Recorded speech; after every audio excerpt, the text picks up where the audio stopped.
Hello everyone to another video, and today we are looking at what if civilization started over, and this is episode 30. And why does the map look like this? Well, the previous episode should have been like I made an episode before this that should have been 30.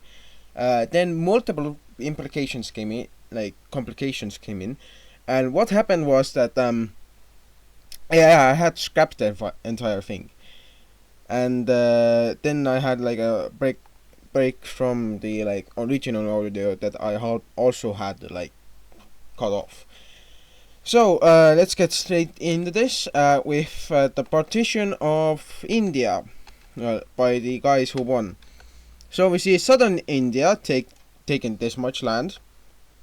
We see our good old friend, well, new friend of New India, like Central India, rising up.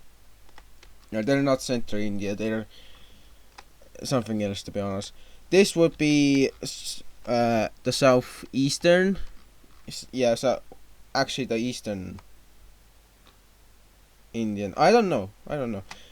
We have Bangladesh taking these two pieces of land. Don't think I forgot about this little thing. We have this eastern Indian nation taking these two pieces of land. Ironically, they also kind of lost that. Then we have the Central Indian nation taking that, and we have this. This is, I think, the strongest one of the every single one. We see that this old country kinda got a glow up, and for India and this guy, it kinda came down to just taking these lands. These two kinda got some lands, and for this guy, it was compromised on taking these three major towns or major supply hubs or something like that. And now we have India being knocked down a peg, and you might have seen all of the things that have happened in like over here, and like, whoa, what happened and what happened to India's colonies? Well, the colonies broke away. Red team got a bit of land, as well as over here they got a bit of land. And then all of this broke away and turned into multiple nations. Malaysia now exists in some form. I forgot to add that if they are Malaysia, then they need to have this Malaysian thing over here. So I'm gonna add this. So they have access to it. They just don't have proper. And also they own this little island. For this thing that Vietnam once owned. Because, well, the last video covered the whole thing of what happened here. So everyone discovered these areas. Taiwan came here, colonized with compromise with China, having China taking these lands. And when Taiwan went a bit too far, they decided to go back a bit and allow these guys to break away, which these guys did. Then we had Vietnam losing all of its money and power to two guys, and those two guys are Cambodia and New Vietnam, yeah, or just Vietnam, no, Northern Vietnam, or I don't know what to call this, but Cambodia has their own little colony now. They took Vietnam's colony, and let's just say Vietnam isn't in the best situation. Taking control of the situation, we will see something very despicable happening. So what we see is this guy. Siam takes these land pieces. I don't know why, they just do, and not only do they take that, they change color to a darker one. Why? Well, they now declare themselves as a new state, and the new state is called... Well, I have to kind of change the color a bit. Nah, not that kind. Yeah, that's the right one. So we see the birth of Siam taking place, and just to be honest, Bangladesh has their Indian capital still. They haven't yet changed it, even though they have a bigger population now. And we also see that these two take the areas they have occupied. So yeah, also this guy gets annexed. Not like by that guy. Oh, now I see. You cheeky bastard. Oh ho ho. How have I misjudged you? Also, when China takes this, everyone from India is like, whoa, whoa, whoa, whoa, whoa. That's getting a bit too close, isn't it? And these guys feel the same, so these guys make a secret pact that if one of them gets invaded, the others send troops. And China doesn't know about this, so of course they want to explore the possibilities of taking more land. And the first guy they bully is this border guy, because it's too close to some of their lands. And would you look at that, they immediately after taking 2 pieces of very valuable land from these guys over here, declare war. And not only do they do it with style, they also decide that they want to take as much as possible from it. Basically, they want to re-annex it back into the nation. So China kind of goes on a war path, wanting to retake everything they have lost. And turns out, well, it goes well, because they cut off some troops that are coming from this area up into the north, but they are also making a lot of advancements, taking the only 2 contesters for their dominance in the eastern part of this nation they're invading. And now they are pushing quite far, as they are making a lot of ground. And not only that, they are just pushing through the ranks. They are making large gains until they reach the wall of troops right here. And they are like, well, what's going on? So they go in the south, they cut off more people, and then they see, oh, it's getting easier to attack now. And then they realize this guy and these guys are aiding this guy, and they are like, bro, uncool. And not only do they do bad stuff, they invade into this nation next. And as soon as they take the capital and 2 major cities, they kinda just win the whole conflict. And they force these guys to well, allow them to go through the nation while occupying it. So first they occupy this part and then the rest. And as you can see, this guy is kinda on the border of this guy, so life is gonna be harsh. And as we can see, a lot of forces are arriving to on the borders, and they are making their way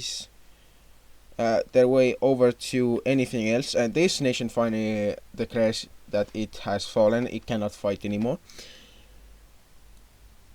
Surprisingly, the Chinese also declare war on these 2 guys. And not only do they declare war, they actually take their capitals right off the bat, making them surrender. And turns out this was all a plot to actually annex these guys. And after the war, they annex all of these guys, and now they look a bit chunky, so they want somebody. And not only do they want these guys, they also want their lands back. So what do? They go after Vietnam, taking back a lot of their old lands, as they have just decided to invade and take the lands that they have lost. And not only have they done that, they have actually managed to cripple the Vietnamese resistance, and now have also taken back a lot of their nation. They have taken back a lot of their population, unless you count these guys, these guys over here, and you're kind of correct. But this guy is still like, okay, we might be worried about this, and they're considering we should go next. And then they look at over here. Suspiciously good land that isn't being developed. and a major city on the border that could be useful for future operations into this guy. You know what we're gonna do alliance with China. Okay, China said okay, we're gonna make an alliance with you, and not only that, but China has now declared war on this guy. Yeah, they are sweeping through this guy's nation, taking out the capital, and they have just taken out any other settlements. The last settlement is over in the last part of the nation, but they allow it to exist for a bit as they start to encircle and destroy and forces. And when they are done, they take this nation, and this guy over here is like, okay, we will submit to you if you promise to only take like these lands from us. And the Chinese are like, yeah, we're actually going to occupy the little area over here. Yes, why not?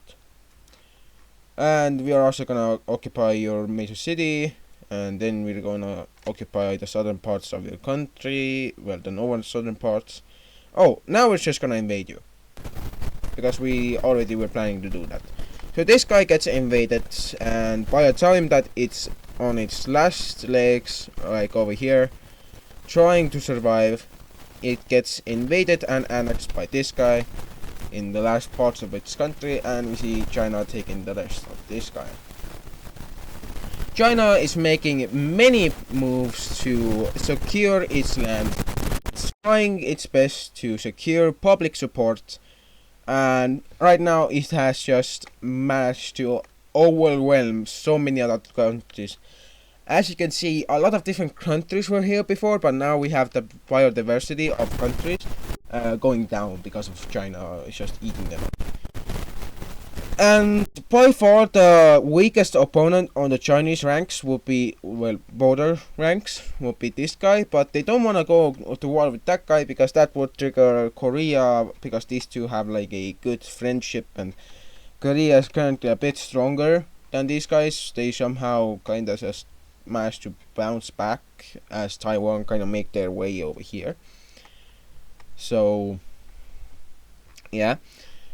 We also see that after the large conflict, we have our good friend, the Chinese, doing something very, very, very bad, and that is, yeah, they occupy this country and this country,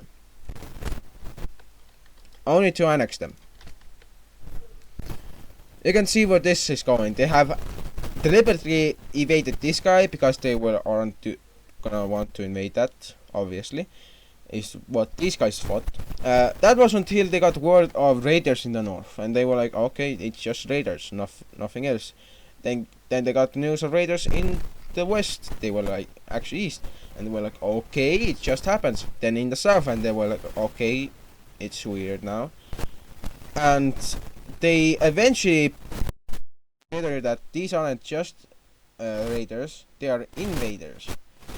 Meaning they are the Chinese. The Chinese have finally attacked, and the nation said, no, that isn't happening. These guys are just insignificant. We can deal with them. Little did they know that they actually have already lost not one but both major cities in both a just normal push and a spearhead push towards their major cities. And now that those have fallen, they are trying to defend their last city to the last man. They are trying their hardest. The last piece of remnants they have here are striving to defend themselves, while in the north they have already lost both major towns, which have caused them a lot of bad stuff to happen, like they have manpower shortages. I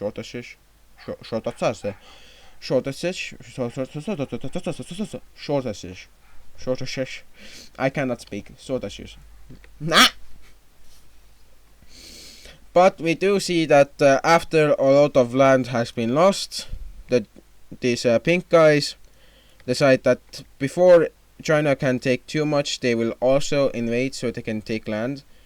They go on and take this major town, which angers the Chinese to the point that they demand it back. But it's around this point that they are being stopped because, well, yep, this guy declares that they are surrendering and they will give over these lands that over here to the pink guys because, well, they kinda don't exist anymore, but they should give over the lands to people that they actually agree to giving over lands. So yep, so yeah, this guy has only bulked up since its formation, and China, you have just managed to retake a lot of your old cities. You have the biggest density of major cities. I'm sorry, Mesopotamia, but they seem to be one of the strongest. Or actually, they aren't, because every single one of these have like every single major city has over 700,000 people in it, while over here is 800,000 people in it. Well, good for you. And not only that, we get to put back a few things. Mainly,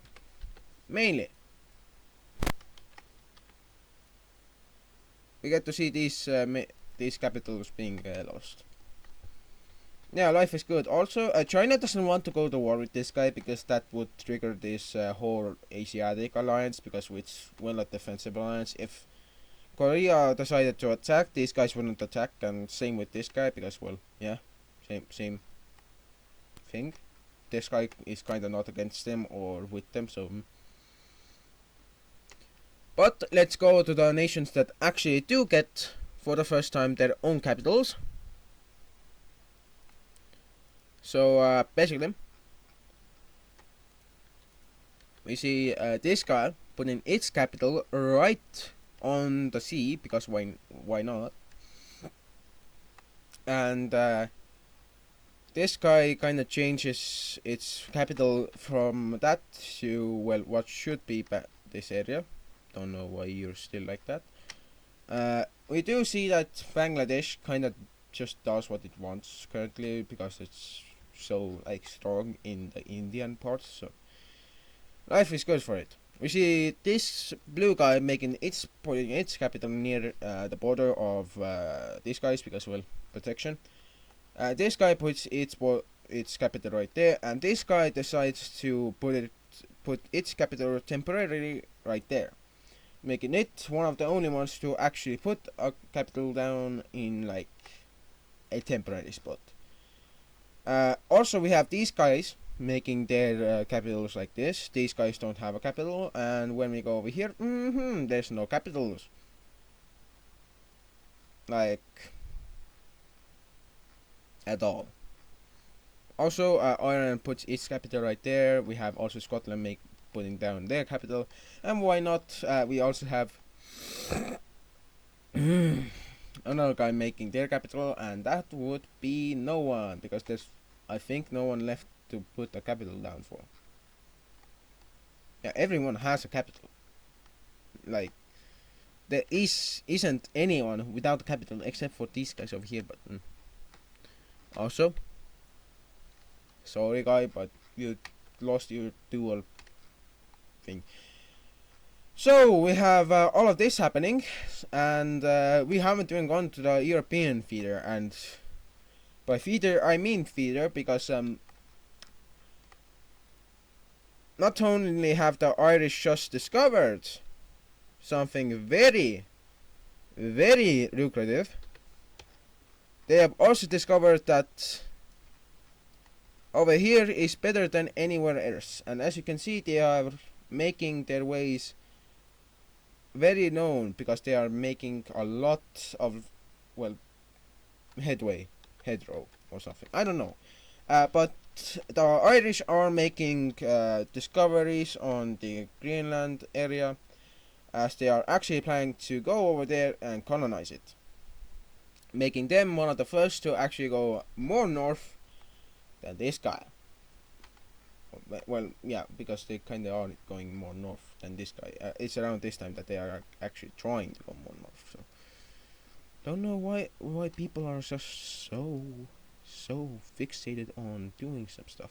Oh, that's because this area has now been discovered.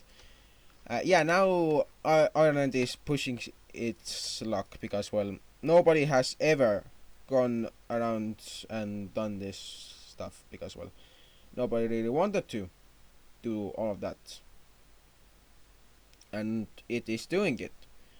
So, countries are like, you know what? If they can go this north with their new ships, because they are making new ships currently, why can't we just buy our own, copy the design, make, well, add stuff that we want, make the design suit us, and then just do whatever we want with the design. And turns out this is the golden age to revolutionize boating and sailing. Because this is the golden age. The golden age of sailing and exploration. That means that exploring has become now very, very wanted, as people want to explore as much as possible, gain renown, gain anything they want, and this has caused the Irish to actually look outwards. Same with the Iberians. The Orcans are okay, but with the Iberians, oh boy, they have sent out people to finally reach Japan because they know about Japan. They know that there should be like a sea around here. So they go. Sent out 2 flotillas of ships. One flotilla returns early. The other goes on until it loses 2 boats around Bermuda and crashes into Bermuda. They make it known that Bermuda is now theirs by planting flags. And people are like, okay, this is going good. This is going good so far. Iberians are trying to currently do what others don't want to, and that's sailing through a large ocean. But this will mark something that has never been seen before. A new landmass being discovered. And we are slowly making it towards the American Peninsula. But this will end our video here. Well, not here, but I will show you something else that will end it. And that is the red team doing something heinous to another people. And that is declaring war on the yellows. Why? Because they want their lands back, as they say. They want them back so much that they have finally decided to enact their movements, as they have just become the first world power to actually be considered a world superpower. Not only are they a superpower, they have made any other power, the Dutch, the Iberians, the Chinese, minor powers. It's around this point that they are sieging cities, taking entire provinces, and not only that, they are making their conquest known as one of the Holy Trinity, as they are trying to unify their own lands. They are trying to conquer a people that have been conquered before and have fought back against conquerors. Not only are these guys losing major cities left and right, they have traitors that are giving up their own lives, just, well, own arms, own defense of their country, just to live another day. Little do they know that they won't survive another day, because this battle, the next battle that will come, is going to be one of the deadliest, one of the most fiercest battles in this world's history. The battle on New Allamaquapat. The battle goes on for 8 days straight. Nobody wins until the 8th day, when a saint comes. A saint of the Mesopotamian Empire. It is decided to attack during the night on the 9th. And that attack kills more yellow team forces than any other attack in history. After a brutal battle, the city falls to red team hands. We see that in the south, in the west, a landing is made, causing stirs as people are going to be panicking as a naval landing with high maintenance ships giving their troops that are on their decks boats, letting them sail out to shore and then feeding them supplies until a land route is placed, has now become a new doctrine of the Mesopotamian Empire. They have just introduced the concept of greater naval invasions. And this next battle will decide the fate of these lands in this part of the country. This battle will decide if this nation's capital and its last standing forces live. We see that this battle is going to be lost by the yellow team. The Yemeni Omanis have just lost the defining factor that will end their civilization if they do not do anything about this.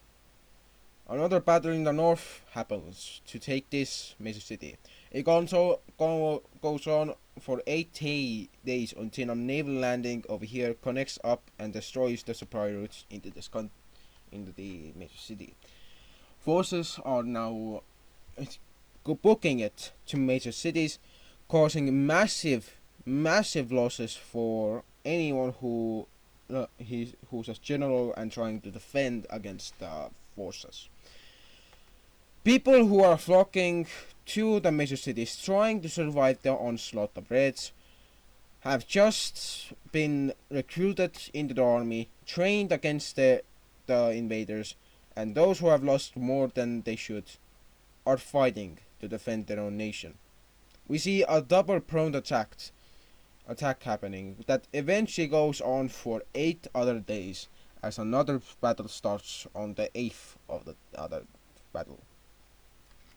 These battles will consume 500,000 men, 8,000 cavalry, and 10 war elephant legions. Mesopotamia has acquired war elephants through trade with India and their new countries. They have just managed to utilize what other countries haven't. They have managed to utilize war elephants in the Mesopotamian Empire. The empire will be known for their greatness in battle as they begin to win battles left and right. The Battle of New Aqabat results in Red Team victory. New Harap, Red Team victory.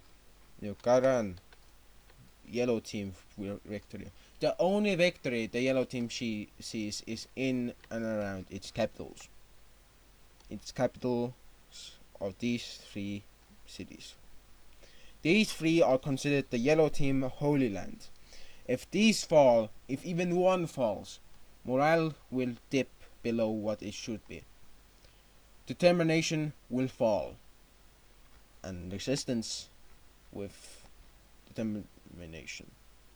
We see a lot of Yellow Team troops managing to make it to the Holy Lands and defend against their enemy, making multiple attempts at this major city over here, but they are going to fight 5 battles over 3 months just for this city. Naval forces will attempt to land foot soldiers in both of the flanks of this major city, but it will only result in the major city going back to their own lands. It will be known that after a long fight, this major city has fallen. The Yellow Team managed to retake this, but in the next month they lost it again to a larger counterattack. After that, 2 naval invasions happened, which have cost the the red team, the Mesopotamian Empire, nothing.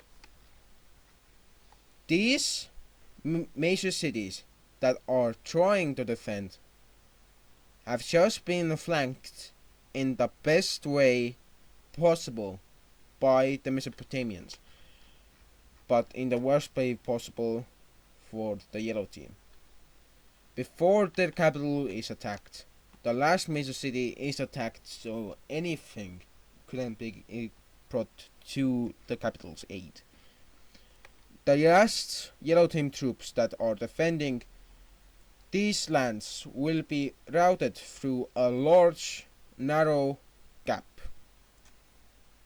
This gap is so small, the last forces that try to leave will be cut off and killed.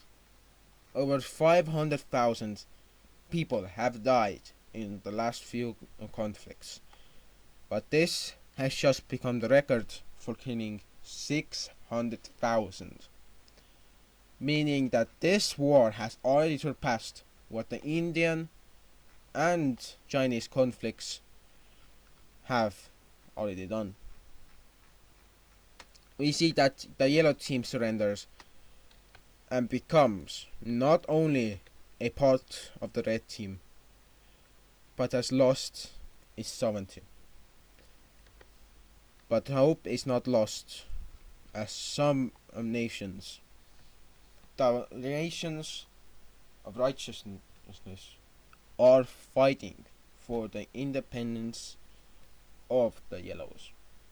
They are trying so hard, so hard to defend against red team tyranny. But only one of them will lose. Thank you guys for watching. The day has been quite the video, as we have seen India lose their empire and colonial possessions. The red team has now become one of the strongest nations in the world, and China has retaken its lands and is planning to do even more to retake its old empire. See you guys next time. Hit the bell button, hit the subscribe button, and tomorrow will be a great day, as tomorrow will be episode 31 releasing. Thank you guys for watching. Have a great day.